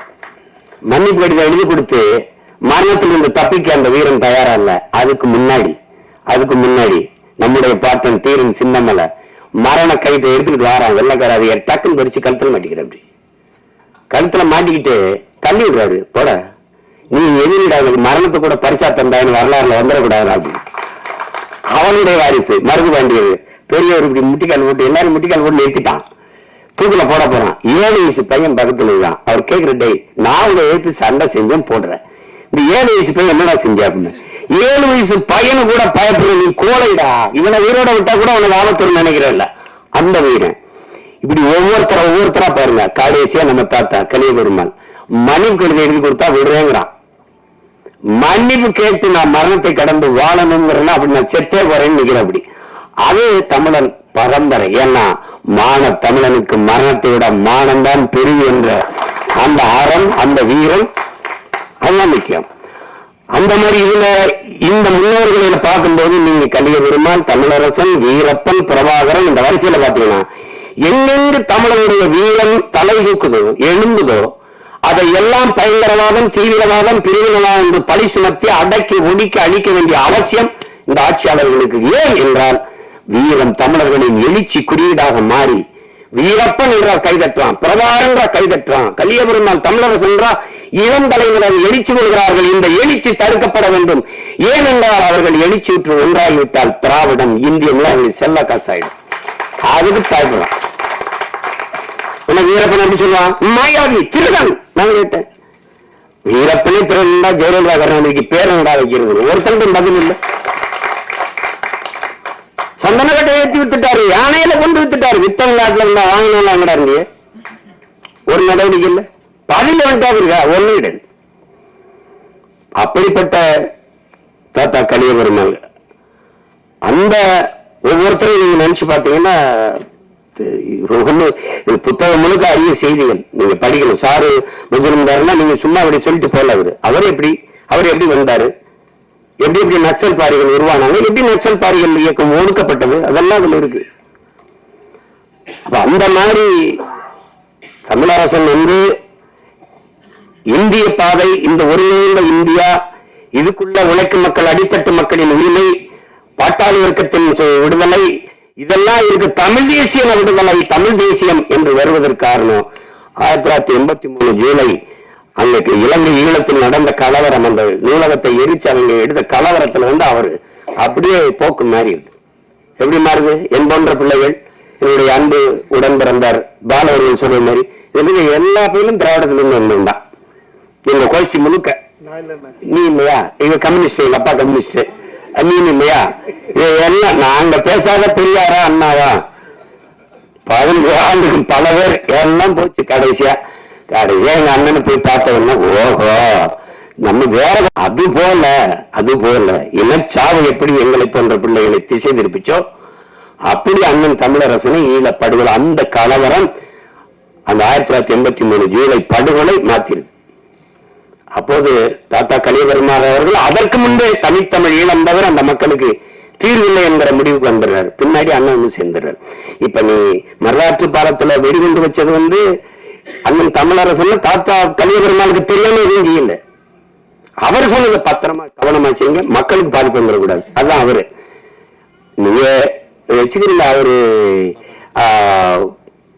அவரு மூளையில ஒரு செயல் அப்படிதான் இயங்கியிருக்காங்க. அதுல சுருக்கமா சொல்ல வரும்போது அதுல ஐயா சோழன் நம்பியார்லாம் நிறைய செய்திகளை சொல்லி இருக்கிறாங்க. அதுல அவர் சொல்றதுன்னா கலியபெருமாள் புலவர் கலியபெருமாள் மட்டும் இல்லை என்றால் தமிழ்நாடு விடுதலை படை என்ற ஒன்றை உருவாயிருக்காது. அவர்கள் சிந்தனையின் நிலை அதை செயல்படுத்திய புரட்சியாளர் நம்முடைய பெரியவர் அண்ணன் தமிழரசன் அவர்கள். அதுக்கு பிறகு பாருங்க, முதல் சுவரொட்டி வரலாற்று பாலம் வெடிச்சிருது. அந்த வெடிச்சோன்னா தேடி போறாரு துர்க்காண்டி, அங்க ஒரு சுவரொட்டி ஒட்டப்பட்டிருக்கு பெரிய 2 அடி நீளத்தில். இதுல தமிழீழ விடுதலையை இந்திய நாடு அங்கீகரிக்கணும், விடுதலை புலிகளை தமிழீழ தேசிய விடுதலை போராட்டமாக விடுதலை போராளிகளாக அங்கீகரிக்கணும் சுவரொட்டி. திருப்பி அவர் RS மாத்தூர்ல திருப்பி விரட்டி போறாரு, கண்டுபிடிக்க போறன்னு துக்காண்டி போறாரு. போகும்போது அதிகாலையில பெண்கள் எல்லாம் தண்ணி குடத்து கொண்டு போகும்போது அந்த தண்ணி தொட்டியில ஏதோ ஒட்டி இருக்குது. அந்த இதை போய் பார்த்தா தேர்தல் பாதை, திருடர் பாதை, மக்கள் புரட்சி பாதை, மகத்தான பாதைன்னு எழுதி ஒட்டி இருக்குது. இது 2 எழுத்து ஒரே எழுத்தா இருக்குன்னு 74 இங்கதான் இருக்காரு, நம்ம ஆள் தேடிட்டு இருக்காருன்னு அப்படிதான் அவரை தேடி தேடி போறாங்க. அப்படி ஒவ்வொன்றுமே பாருங்க, இந்த மண்ணில் தமிழருடைய தமிழ் தேசிய விடுதலை, சாதியை ஒடுக்குமுறை இருந்த மக்களின் விடுதலை. நீங்க எல்லாரும் நீங்க புரிஞ்சுக்கணும். என் உடன் பிறந்தார்கள் தனிநாடு அப்படின்னு நீங்க தமிழரசன் தனிநாடு கேட்டவர், கலியபெருமாள் தனிநாடு கேட்டவர், பிரபாகரன் அகன்ற தமிழீழம் கேட்டார். இப்ப நாங்கெல்லாம் தமிழ் தேசியம் பேசுறத செப்பரேட்டிஸ்ட், இன சாவனிஸ்ட், மொழி சாவனிஸ்ட், இன வெறியர்கள் இது பேச அது கொஞ்சம் பெருமையா தான் இருக்கு. அப்படி சொல்லும்போது நமக்கு கொஞ்சம் பெருமையா தான் இருக்கு. ஏன்னா நல்ல தமிழ் தாய்க்கும் தமிழ் தகப்பனுக்கும் நம்ம பிறந்தோம்ங்கிறத உறுதிப்படுத்திட்டு இருக்காங்க இல்ல. அதுல நமக்கு சரிதான் இவர்கள்லாம் பாசிஸ்டும் தான் சொல்லிக்காங்க. ஒன்றை என்னிலும் இல்லை என் தம்பிகள், என் உயிருக்கு நீ உடன் பிறந்தார்கள் பேருந்து மிக்க பெற்றோர்கள் புரிந்து கொள்ளணும். நாங்கள் தனி நாடு வைக்கல, ஏன் வைக்கல, இந்த நாடை என்னது தம்பி. நாங்க செதற்காய தேங்காயை உடைச்சு சில்லு எடுத்து கடிக்கிற பயிலும் நினைக்காது. மொத்த தேங்காயும் என்னது. இந்தியா எந்நாடு, பாரத நாடு, பைந்தமிழர் நாடு என்பதை இனிவரும் தலைமுறை நம்ம முழக்கத்தை முன்வைக்கணும். பாரத நாடு, பைந்தமிழர் நாடு, பகைவர் அனைவரும் ஓடுதான். இந்த நாங்க என்ன நீங்க கேட்க மாட்ட. உலகத்திலே ஆகப்பெரும் அறிஞர் ஒருத்தர் தான், 65,000 புத்தகம் படித்தவன். ஆசிய கண்டத்திலே மிகப்பெரிய நூலகம் தனிமனித நூலகம் இருந்தது. உலகிலே சிறந்த கல்வியாளர் சிலையை திறக்கப் போகிறேன் என்று ஆஸ்திரேலியாவில் மார்பளவு சிலையை திறந்தார்கள். இந்த சிலையில் இருந்தவன் புரட்சியாளரான அம்பேத்கர் என்பதை அறிவார்ந்த தமிழ் சமூக மக்கள் புரிந்து கொள்ளணும். இந்த அறிவாசான் சொல்கிறார், இந்தியாவை இந்துக்கள் நாடு என்று சொல்வதை நான் ஏற்க மாட்டேன். இந்த நிலப்பரப்பு முழுவதும் தமிழை தாய்மொழியாக கொண்ட நாகர்கள் தான் பரவி வாழ்ந்தார்கள். என்னுடைய மூதாதைகளின் மொழி கூட தமிழான் என்று ஜோதிபாசு மேற்கு வங்கத்தின் முதல்வர், ஆம் அம்பேத்கர் சொல்றதை நான் ஏற்கிறேன். இதை விட சான்று இருக்க வேண்டியதில்லை. இந்தியா ஏன் நாடு? சும்மா வார்த்தை இருக்குதா தனிநாடு என்னடு கோயில செதறாடி திங்கிற சின்ன பெண் நாடு என்னது? தெற்காசிய முழுமைக்கும் பரவி வாழ்ந்தவர்கள் தமிழர்கள். மற்ற இனங்கள் எல்லாம் வந்து குடியேறியவர்கள். இதுதான் சொல்லி அமெரிக்கா பெரிய நாடு. அந்த நாட்டில் ஹார்வர்ட் பல்கலைக்கழக பேராசிரியர் பெருமக்கள் டோனி ஜோசப்பும் ரிச்சர்டு மார்டினும் ஆய்வு கட்டுரையை மீறியிருக்காங்க. சும்மா நாங்க செப்பரேட்டிஸ்ட் கிப்பரேட்டிஸ்ட் எல்லாம் பேசக்கூடாது. நான் நாடு கேட்கல, நீ பிரிக்கு பிரசவிக்கிற. நீ திருச்சியில வானொலி நிலையத்துல சமஸ்கிருதத்துல கல்வெட்டு வச்சுட்டு போயிருக்க. சமஸ்கிருதம் படிக்கிற படிச்சுட்ட எந்த கோயில மணி கேட்ட விடுவ? எந்த கோயில மணி கேட்க விடுவ? எந்த கோயில மந்திரம் சொல்லி விடுவ? அது வேற, அது வேற தலைப்பு, அப்புறம் பேசுவோம். இப்ப இங்க வாங்க, நீங்க விடுதலை என்றவனே நீங்க என்ன நினைக்கிறீங்க? அண்ணன் கேட்ட தமிழ்நாடு விடுதலை, சரி, அதுல எத்தனை படிநிலை? பிறப்பின் அடிப்படையில் பேதம்பாடு பாராட்டுகிற, உயர்ந்தவன் தாழ்ந்தவன் என்று பாகுபாடு பாராட்டுகிற அந்த சமூக விடுதலை தேவைப்படுது. முதல் படி. ஏழை பணக்காரன் என்ற பாகுபாடற்ற வர்க்க விடுதலை இரண்டாவது படிநிலை. ஆண் பெண் என்ற பாலியல் வேறுபாடற்ற சமத்துவம் பெண்ணிய விடுதலை சமத்துவம். அங்க பாலியல் வேறுபாடற்ற சமத்துவம் பெண்ணிய விடுதலை. அதற்கு பிறகு பொருளாதார விடுதலை, ஒரு நாட்டின் மிக முக்கியம் பொருளாதார விடுதலை. அதற்கப்புறம் தான் கடைசி படிநிலை தான் அரசியல் விடுதலை. ஆனால் இத்தனையும் அடைந்த தலைவர் பிரபாகரனால் அரசியல் விடுதலை மட்டும் அடைய முடியல. உலக நாடுகள் தனித்தமிழில சோசலிச குடியரசு இது என்று அங்கீகரிக்கலாம், அவ்வளவுதான். மற்ற விடுதலை எல்லாம் அடைந்தார். அந்த விடுதலை தான் இங்க பாருங்க. ஈழ விடுதலை போராட்டம் ஆரம்பிக்கும் போது இங்கே பெரியவர் தமிழரசன் அவர்கள் அதற்கு நேராக நாமும் தனித்தமிழ்நாடு கட்டி போராடுவோம். ஏன்? அப்ப அந்த போராட்டத்துக்கு இந்த போராட்டம் வலிமை சேர்க்கும் அப்படிதான் அந்த கொள்கை வைக்கிறார், முன் வைக்கிறார். நீ இதுல என்ன பண்ற? இப்ப நீ எடுத்து பாரு. ஒரே நாடுங்கிற சரியா இருக்கிறேன், ஒரே தேர்தல்ங்கிற சரியா இருக்கிறேன், ஒரே கல்விக் கொள்கை சரியா இருக்கிறேன், ஒரே வரி சரங்கு சுருங்கிற இருக்கிறேன், ஒரே ரேஷன் கார்டுங்கிற இருக்கிறேன். ஏன்னா காவிரியில் எனக்கு தண்ணி வரல? பதில் சொல்லு, பதில் சொல்லு. என்னோட பழுப்பு நிலக்கரி எல்லா பயிலுக்கும், என்னோட நறுமணம் பெட்ரோல் எல்லா பயிலுக்கும், என்னோட நீத்தல் எல்லாம் இருக்கும், என்னோட அணுலை வெடிச்சால் சாவு எனக்கு மின்சாரம் எல்லாம் இருக்கும். அது எப்படி? என் வளங்கள் எல்லாருக்கும் போது அவரவர் வளம் அவரவருக்கு எப்படி? காவிரி நதிநீர் உரிமை கன்னடருக்கு, முல்லை பெரியாற்று உரிமை மலையாளிகளுக்கு, தமிழனுடைய எல்லாம் பொதுமை அப்படின்னா என்னுடைய பேரன்பையும் பெருந்தன்மையும் நீ இழிச்சலாத்தலும் நினைக்காத. இதுதான் தவறு. இறையாண்மையும் தேசிய ஒருமைப்பாடும் தேசப்பற்றும் தமிழனுக்கு மட்டுமா? என்ன? ஒவ்வொரு நாளும் மீனவர்கள் சிறைபிடிக்கப்படுறான், ஒவ்வொரு நாளும் சுட்டு வீழ்த்தப்படுறான், படகு பறிக்கப்படுது, வலை கிழிக்கப்படுது, சிறையில் அடைகிறான். ஒரே சங்கிலியில் 12 பேர் கட்டி இழுத்துட்டு போறான். கண்டிக்க தூப்பில்ல. தன்மானமிக்க தமிழன் மானத்தமிழச்சி மாறல பால் குடித்த ஒரு தமிழ் பிள்ளை இந்த காய்ச்சல் பார்த்து எப்படி தூங்குவான்னு சொல்லு. எப்படி தூங்குவான்? தமிழர்கள் ஆகப்பெரிய ஜனநாயகவாதிகளா இருக்கிறதுனால இங்க அமைதியா இருக்குது. இது மக்கள் அரசியல் பாதையில் நின்றுகிட்டு இருக்கோம். இல்லைன்னா கலிய பெருமாளும் தமிழர்கள் உருவாக ரொம்ப நேரம் ஆகிறாங்க நம்பி அதை புரிஞ்சுக்கணும். நீ தேவையில்லாம படிக்கிற சட்டம் இருக்க பல மொழிகள் இருந்தால் இந்தியா ஒரே நாடாக இருக்கும். திருப்பி திருப்பி சொல்றேன், ஒரே மொழி இந்திய என்றால் இங்க பல நாடுகள் புரட்டும். இதை எந்த கொம்பன் முடியாது. நீ இந்திய துணி ஒரு நிலை எடுத்திருக்கோம், ஜிஎஸ்டி சொல்லு ஒரு நிலை எடுத்திருக்கோம், நீ ஒரே வரி சொல்லு எல்லாத்துக்கும் நீட்டு எல்லாரும் எழுதுவான். ஒரே நாடு ஒரு நிலம் மட்டும் எதிர்க்கு. ஏன்? இருக்கிறதில் கலப்பினம் இல்லாத தூய ரேஸ் ஒரு இனம் இன்னும் தமிழ்நாடு தான். காலடியில குறுகி குறுகி குறுகி குறுகி வந்தாலும் இங்க தமிழ் தாய் வாழ்த்து பாடும்போது பக்கத்தில் இருக்க எல்லாம் பாடிட்டு இருந்தாரு. நான் அமைதியா ஏன்? கன்னடமும் கடிதமும் மலையாளமும் துணிவும் ஈரத்தில் இழுத்தது அந்த வரி யார் தூக்குவது? யார் தூக்குவது? ஆரியங்கள் வளக்குழிங்கிற வரியை தூக்குவது யாரு? அந்த பாட்டே முழுமையால திராவிட நாள் திருநாடு எங்கிருந்து வந்தது? ரொம்ப நாளா பாடிட்டான் எங்க பாட்டன் மனோன் மணியர், தூக்கிடுவோம். திராவிட நாடு எங்க இருக்குது? திராவிட நாள் திருநாடு, திருடன் நாடு, திராவிட நாள் திருடி நாடுன்னு வைக்கலாம், அதுக்கு பேர் வைக்கலாம். என்ன நாடு? யார் நாடு? கீழடியில தோல்ல 2100 ஆண்டுக்கு முன்னாடி இருந்ததா? இந்தியா இருந்ததா? சொல்லி இருந்ததா? இந்த நிலப்பரப்பு ஒன்றா இருந்ததா? கன்னடம் இருந்ததா? 1800 ஆண்டுக்கு முன்னாடி கன்னடம் இருந்ததா? 1600 முன்னாடி தெலுங்கு இருந்ததா? 500 ஆண்டுகளுக்கு முன்னாடி 550 ஆண்டுக்கு முன்னாடி மலையாளம் மொழி இருந்ததா? தமிழர் நாகரிகம் தமிழர் பண்பாடு என்று சொல்ல உனக்கு நாக்கு ஏன் வர மாட்டேங்குது? ஏன் வர மாட்டேங்குது? என்னது? தமிழரசு விடுதலை கேட்டார், கல்லெடுத்து கொண்டுட்ட. எங்க அண்ணன் எங்க தாத்தாக்கள் எங்க எல்லாரும் அவங்க ஆயுதம் இந்திய கிளர்ச்சிக்கு போயிட்டாங்க. மாசத்துக்கு சொல்றாரு, இந்த மக்கள் புரட்சிக்கும் தேசிய விடுதலைக்கும் வேறுபாடு ஒன்றும் இல்லையே. எங்கள் தலைவர் ஆயுதம் இந்திய கிளர்ச்சியின் மூலம்தான் ஒரு தேசிய நிலத்தின் உரிமையை வெல்ல முடியும் என்ற முடிவு வந்துடுறாரு. ஏன்? அவர் களம் வேற காலம் வேற. அதை அடிமைப்படுத்தியவன் என்ற வாக்கை பெற்று வலிமை பெற்று அதிகாரத்தை செலுத்தி அடிமைப்படுத்தல.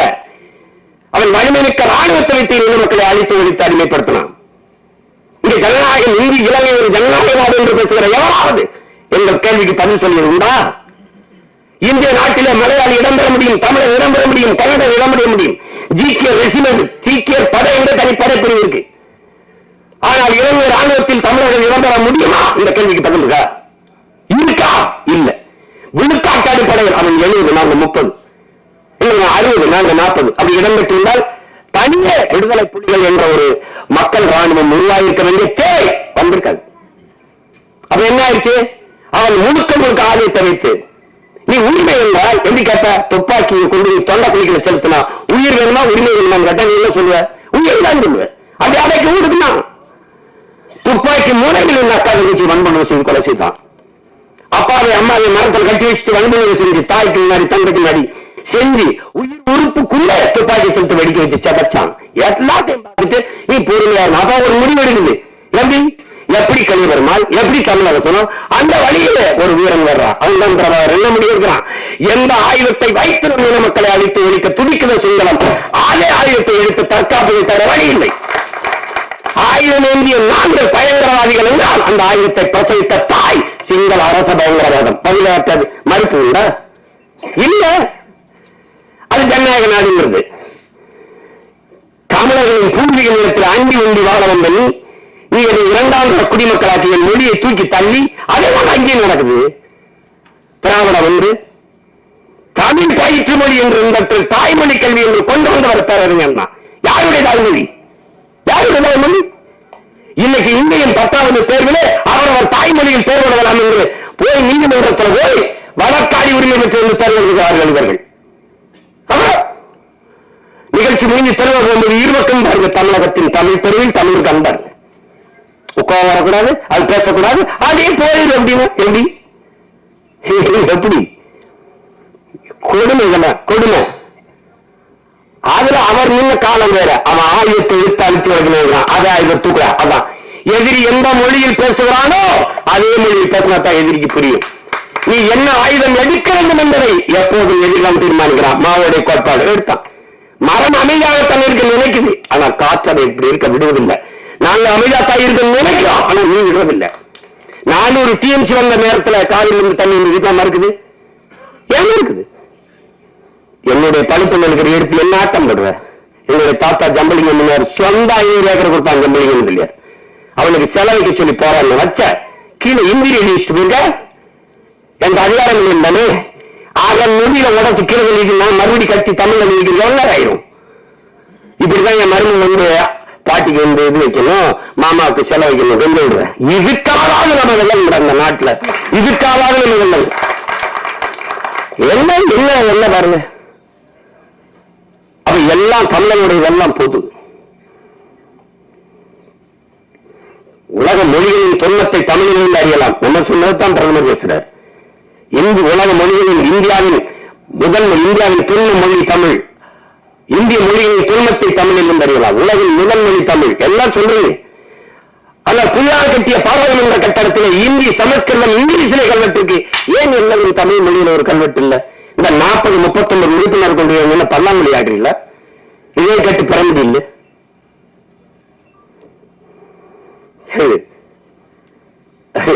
தப்பு. தமிழரசன் தமிழ்நாடு கேட்டாரு. சரி, என் அண்ணன் கையில வெடி கொண்டு இருந்துச்சு. துப்பாக்கியில கையை நம்பி கையெறி கொண்டு வச்சிருந்தாரு. அவர் மக்கள் திரட்சி போராட்டத்துக்கு போயிட்டாரு.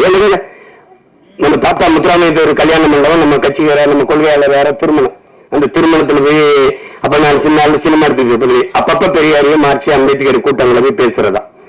அதேதான் இப்படி சோப்பு துண்டை போட்டு கால் மேல உட்காந்து உட்கார்ந்துருக்கு. அப்படி இங்கிட்டு ஓடுறேன் பார்த்து வேட பையன் சிந்தாரு, பெரிய பையன். அந்த பையனோட புத்தகம் இருந்துச்சு, சின்ன புத்தகம். இப்ப கூட எல்லாரும் பெருசு நீட்டி கொஞ்சம் கூடுதலா சேர்த்திருக்காங்க. இவ்வளவுதான் அவருடைய வரலாறு. சின்னது, ஒரு 15-20 பக்கத்துக்குள்ள எழுந்தாரு. படிச்சுக்கிட்டே இன்னும் கடைசியில முடிக்கிறார். மக்களை திரட்டி அரசியல் படுத்தாமல், மக்களை அணிதிரட்டி அரசியல் படுத்தாமல் புரட்சியை முன்னெடுக்க முடியாது. அதுதான் அதை தாத்தா எடுத்தாரு. ஏன்னா அண்ணன் தமிழரசன் வேற வழி. ஆயுதம் என்ற கிளர்ச்சியின் மூலம்தான் மக்களை விடுதலை செய்ய முடியும். மக்கள் தேசிய உரிமை, இந்த தேசிய உரிமையை வெல்ல முடியும் அப்படிங்கிற முடிவு கொண்டாரு. அதை இந்த பாதைக்கு போற தாத்தாட்ட கேட்கும் போது இதை செய்யாதீங்கன்னு அவர் சொல்லல. நீங்க அந்த பாதையில் போங்க என்று சொன்னவர் தாத்தா கலியபெருமாள் அவர்கள் துணிஞ்சு அந்த பாதையை முன்னெடுத்தவர். இந்த மண்ணில் இருக்கிற ஆபத்து புரியணும். அந்த மண்ண அவாயில வச்சிருக்காங்க. நம்மள எடுத்தா பிரச்சனை இல்லை. தலைவர் பிரபாகரன் அவர்கள் சுட்டால் காவல்துறை வழக்கு இல்ல, நீதிமன்றம் கோர்ட் இல்ல, விசாரணை இல்ல, தண்டனை இல்ல.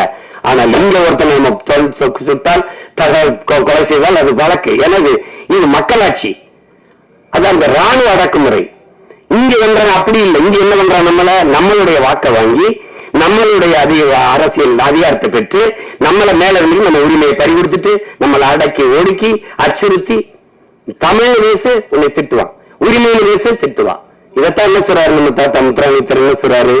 நீ ஊமையாக இருக்கிறவாய் உன்னை ஜனநாயகவாதி தேசியவாதின்பான்.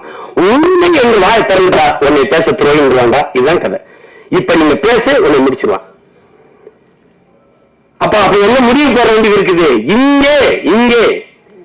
இங்க எந்த வாக்கை வாங்கி நம்மளிடத்தில் அரசியல் அதிகாரம் அதை கைப்பற்றி நம்மளை அடக்கி ஒடுக்கி அடிமைப்படுத்த நினைக்கிறானோ அதே அரசியல் அதிகாரத்தை கைப்பற்றுவதற்கு அடிமைப்பட்ட தமிழ் தேசிய மக்களுக்கு விடுதலையில மக்களின் பிரச்சனைகளை அரசு கையில் எடுக்காத போது அரசு அதிகாரத்தை மக்கள் கையில் எடுப்பது வழி இல்லை.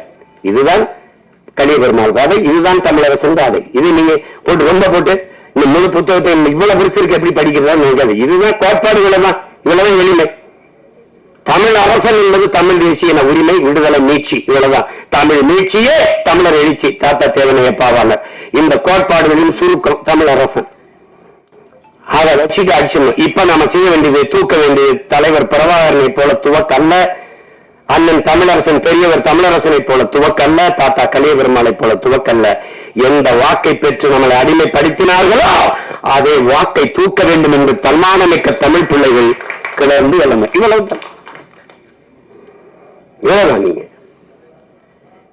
நீங்க பேச்சளவுல சாதி ஒழிப்பை சமூக விடுதலை அது இப்ப பாத்தீங்கன்னா தன் சாதி தவிர பிற சாதியை ஒழிக்கிறது. இதான் இங்க சமூக விடுதலை. தமிழரசன் என்பது அதல்ல. இவர்களால் அந்த சமூக ஓர்மையை நிறைவேற்ற முடியவில்லை. ஆனால் நிறைவேற்றி காட்டியவன் அந்த நேரத்தில் நம்முடைய தலைவர் பிரபாகரன்.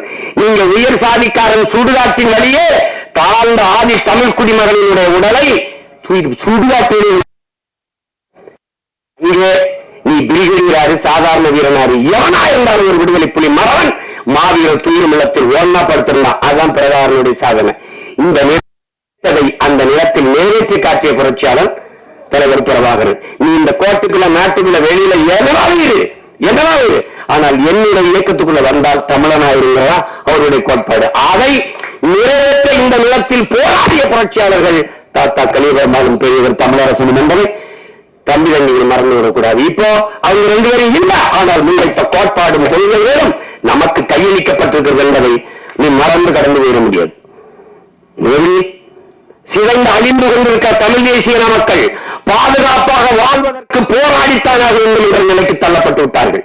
இந்த வரலாற்றின் பேர் அழைப்பிலிருந்து பெரும் பணியிலிருந்து தமிழ் இளம் தலைமுறையினர் விலகிச் செல்ல முடியாது என்று தலைவர் பிரபாகரன் சொன்னதை நீங்கள் கவனத்தில் வச்சுக்கணும். தாத்தா கலியபெருமாளும் பெரியவர் தமிழரசனும் விட்டு சென்ற வரலாற்றின் பெரும் பணி நமக்கு கையளிக்கப்பட்டிருக்கிறது என்பதை நீங்க இன்னைக்கு புத்தகம் எழுதி பாராட்டிருக்கீங்க. அங்கே மருமக சொல்லுது மாமாவுக்கு சிலை இல்ல, பெரியவருக்கு சிலை இல்ல, பெத்த தாய்க்கு நினைவிடம் கட்ட முடியல, அதுக்கு சொந்த நிலத்தில் ஒரு வேலி எட்டி பாதுகாப்பு வைக்க முடியல.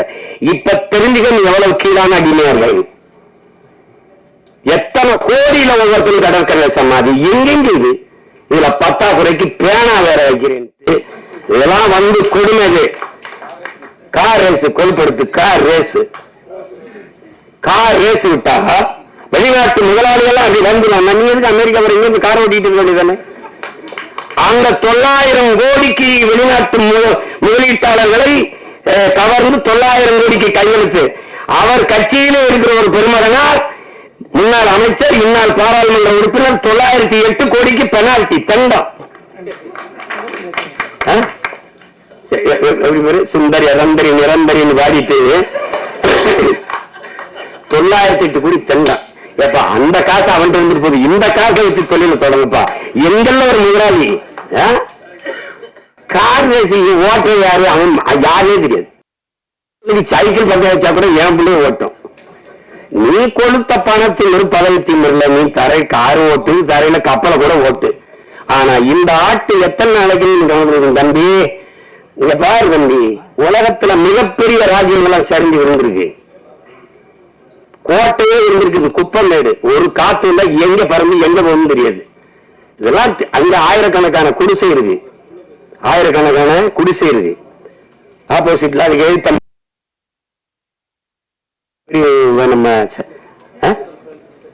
நம்ம அம்மா அந்த சத்யவாணி முத்து, சத்யா நகர்னு பேரு, சத்யவாணி முத்து அவங்க பேர்ல எழுத்த மாதிரி ராஜீவ்காந்தி அவர்கள் பேர்ல ஒரு மருத்துவமனை, தாத்தா ஓமந்தூர் ராமசாமி பேர்ல ஒரு மருத்துவமனை, அரசு மருத்துவமனை. இந்த ஒளி பெருக்கி நீங்க சத்தம் அங்க கேக்குது. அதனால உயிர் ஊர்தி வந்து ஓங்கி ஓங்கின்னு கத்திக்கிட்டு இருக்கு, நகர முடியல, அவ்வளவு அடுக்கடுக்கடுக்கான நெரிசலான போக்குவரத்து. இதுல இப்ப சோழாவரத்துல எல்லாம் அங்கே சரிப்பா ஓட்டுறதுன்னு ஆயிடுச்சு, அங்க போப்ப நீ உயர்ந்த உயர்ந்த முதலாளிகள் கூட்டாண்மை நிறுவனங்கள் நடத்துகிற விளையாட்டா இருக்கு, கார் பந்தயம், அந்த அந்த சதுரங்க விளையாட்டெல்லாம். நீங்க அதான் திரும்ப திரும்ப சொல்லுங்க, விளையாட்டு துறை அமைச்சரா இருங்க, விளையாட்டு அமைச்சராயிடாது. நீங்க எந்த விளையாட்டு அமைச்சரா இருந்து இந்த வேலையெல்லாம் பண்ண விடாது. எல்லாரும் சொல்றோம், இவ்வளவு சத்தம் போடுறோம், அதையும் மீறி நீங்க நடத்துறீங்க. நடத்துல அதாவது அநீதி அக்கிரமம் பெருகும் போதான ஒரு புது ஒன்று தோன்றும். இது ஒன்றும் பண்ண முடியாது. இதை இப்போதைக்கு நமக்கு இருக்கிற மிகப்பெரிய பொறுப்பும் கடமையும் இங்கே பல்வேறு அமைப்புகளை சேர்ந்த பெருமக்கள்,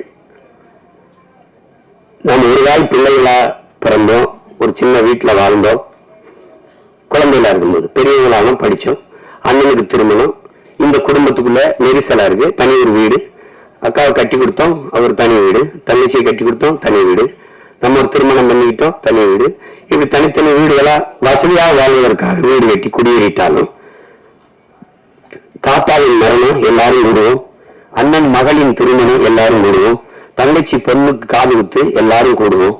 அப்படி ஒரு குடும்பத்தில் பொது நிகழ்வு என்று எல்லோரும் கூடும்போது, நம் இனத்தின் பொது சிக்கல் என்று வரும்போது, இங்கே தனித்தனி வீட்டில் இருப்பது போல தனித்தனி இயக்கங்களா இருந்தாலும் ஒரே நோக்கத்துக்காக ஒன்றிணைந்துதான் தமிழ் தேசிய மக்கள் அரசியல் வலிமை பெற முடியும், விடுதலை பெற முடியும் என்பதை அறிவார்ந்த தமிழ் சமூக மக்கள் புரிந்து கொள்ளணும். இங்கே தமிழரசன் என்பது தனி மனிதன் அல்ல, அது ஒரு இனத்தின் வரலாறு, எழுச்சியின் பெரும் குறியீடு. அன்னைக்கு பேச தயங்கினார்கள். அந்த காலகட்டத்தில் ஐயா தமிழன் வந்திருக்காங்க, என்னுடைய அண்ணன் புகழேந்தி வழக்கறிஞர் வந்திருக்கார்கள். அவர்கள் எல்லாம் தமிழரசனை பற்றி பேசி பேசி பேசி கொண்டு போனார்கள். தீவிரவாதி பயங்கரவாதி என்று பழி சுமத்திய தலைவர் பிரபாகரனையே இந்த நாட்டில் தலைவர் என்று நிறுவிவிட்ட நாம் பெரியவர் தமிழரசனையும் தாத்தா கலியபெருமாளையும் கொண்டு போய் சேர்க்க முடியாதா என்ன? எளிதாக கொண்டு வரலாம். நீங்க ராஜீவ்காந்தி கொலையில் குற்றம் சாட்டப்பட்ட 7 பேர் விடுதலையை சாத்தியமா என்று கேட்டார்கள். அதற்கு பெரும்பங்காற்றிய என்னுடைய அண்ணன் தடா சந்திரசேகர் அவர்கள், இந்த மூத்தவர் இல்லை, அன்றைக்குரிய அண்ணன் புகழேந்தியவர்கள் இருக்கிறார்கள். இங்க பல பேர் அரசியல் போராட்டத்தில் கலந்துகிட்ட என்னுடைய தம்பி கவிதன் போன்றவர்களாம் இருக்கிறார்கள். அந்த விடுதலையை சாத்தியப்படுத்த முடியாது என்றுதான் எல்லோரும் நினைத்துக் கொண்டிருந்தார்கள். இன்று சாத்தியப்பட்டு விட்டது.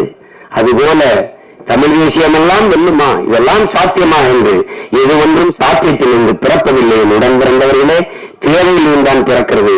இந்த அரசியல் கலியபெருமாள் தொடங்கி தமிழரசன் பிரபாகரன் பெருமெழுச்சியாக எடுத்து உலக நாடுகளை திரும்பி பார்க்க வைத்த தமிழ் தேசிய அரசியல் தேவையா தேவையில்லையா என்பதை என்னுயிர் சொந்தங்களிடத்திலேயே நாங்கள் அந்த முடிவுக்கு விடுகிறோம்.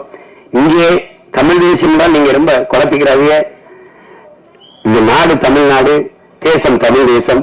இங்கு வாழ்கிற மக்களின் மொழி, கலை, இலக்கியம், பண்பாடு, அவர்களுடைய தொன்றுவிட்ட வேளாண்மை, அவர்களுடைய நீர் உரிமை, நில உரிமை, காட்டு உரிமை, கனிம வளம், கடல் வளம், இவற்றை பாதுகாப்பது, பெண்ணை உரிமை, தொழில் வளர்ச்சி, பொருளாதார மேம்பாடு, இதுக்கெல்லாம் ஒரு அரசியல் இருக்கிறது. தமிழ் தேச அரசியல், தமிழ் தேச அரசியல், அவ்வளவுதான். இந்த திராவிட மாதிரி எங்களுக்கு குழப்பம்லாம் கிடையாது. ஒரு தடவை நிலப்பரப்புங்கிறது, ஒரு தடவை இனத்தின் பேருங்கிறது, அப்படி ஒரு இனமே இல்லைங்கிறது. திராவிடம் என்கிறது அன்னைக்குதான் சொல்றாரு, ஒரு திருமணம்ன்றாரு. திராவிடம்ங்கிறது கல்யாணம் தான்.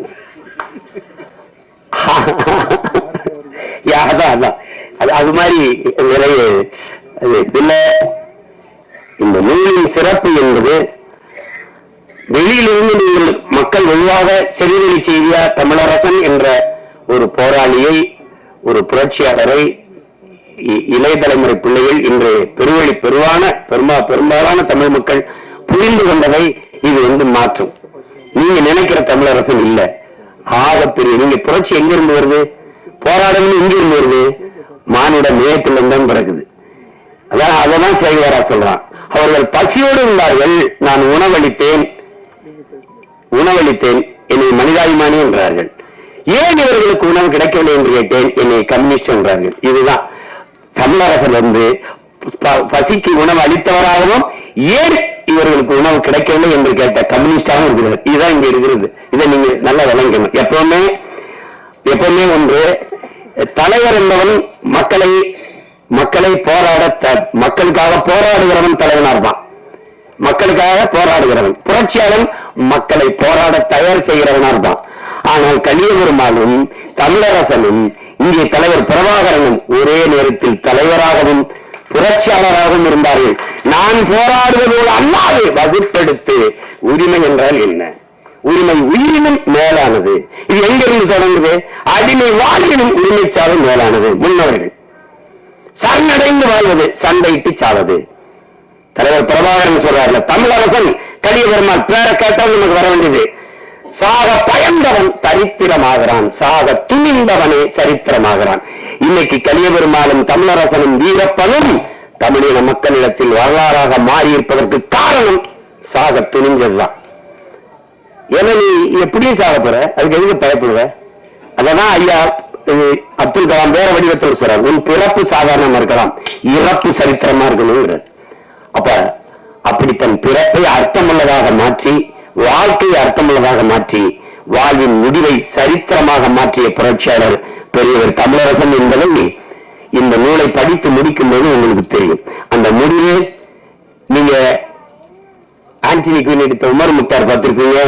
ஒரு வயதான பெரியவர் போராடி அவர் முற்று பெறும்போது, அவர் தூக்கிலிட்டு கொள்ளும் போது அவர் கழுத்திலிருந்து விழுந்ததை ஒரு சின்ன பையன் ஓடி வந்து எடுப்பான். தொடர்ச்சி நாயகன் அதையே திருப்பி ஐயா மணிரத்னம் எடுத்த படத்துல ஐயா கமலஹாசன் வேல்நாயக்கர் இறந்து இருந்த பிறகு அவர் அந்த இதை அவர் பேரை எடுப்பான், அப்படி எடுக்கும்போது அப்படி முடிப்பாரு.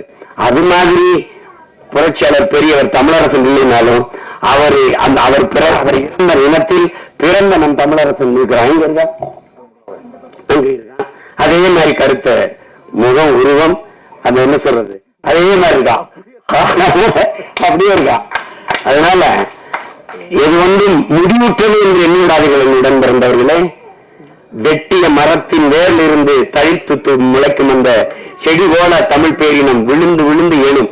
நாங்கள் விழுவதெல்லாம் அழுவதற்கல்ல, எழுவதற்கென்பதை நிரூபித்து காட்டிக் கொண்டிருக்கிறோம். நாங்கள் விழுவோம் எழுவோம், விடுதலையாய் எழுவோம். புரட்சியாளர் கலியபெருமான் வழியிலே, புரட்சியாளர் பெரியவர் தமிழரசன் வழியிலே, உலக பேரினத்தின் ஒப்பற்ற பெருந்தலைவன் பிரபாகரன் வழியிலே வீரமான தமிழ் பிள்ளைகள் தொடர்ந்து எழுவோம், விடுதலையாய் எழுவோம். அடிமை தமிழ் சமூகத்தின் உரிமை மீட்சிக்கு அன்னை தமிழ் பிள்ளைகள் எல்லோரும் முன்னிலைந்து நிற்போம். அதுதான் நம்முடைய பெரியவர். அவருடைய நினைவு நாளில் நாம் அவருக்கு செலுத்துகிற உண்மையான வீர வணக்கமாக, புரட்சிகர வணக்கமாக இருக்க முடியும். புரட்சியாளர் பெரியவர் அண்ணன் தமிழரசன் அவர்களுக்கு என் புரட்சிகரமான வீர வணக்கத்தை செலுத்துவதில் மகிழ்ச்சியும் பெருமையும் அடைகிறேன். உங்கள் அனைவருக்கும் என்னுடைய அன்பும் நன்றியும் வணக்கம். நாம் தமிழர்.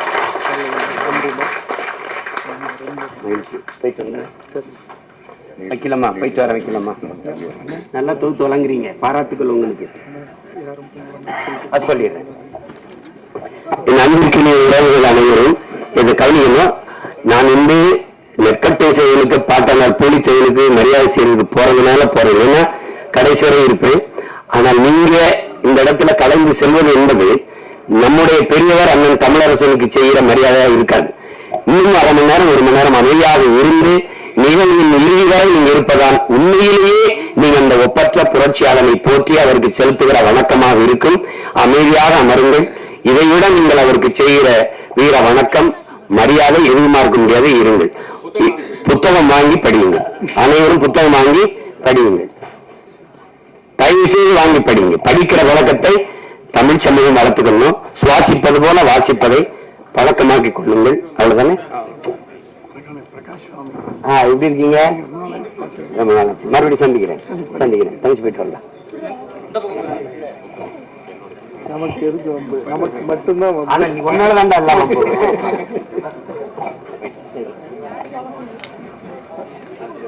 பாலு சார்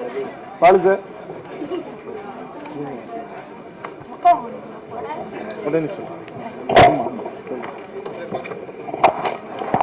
இமயத்தை வென்ற தமிழன், இமை கடலை ஆண்ட தமிழன், மீண்டும் சரித்திரம் படைக்க வேண்டும் என்பதற்காக இனத்தின் நீட்சிக்காக வந்தவர்தான் தோழர் தமிழரசன் அவர்கள் என்று கூறி தோழர் தடா ரஹீம் அவர்களை வாழ்த்துரை வழங்க அன்புடன் அழைக்கின்றோம்.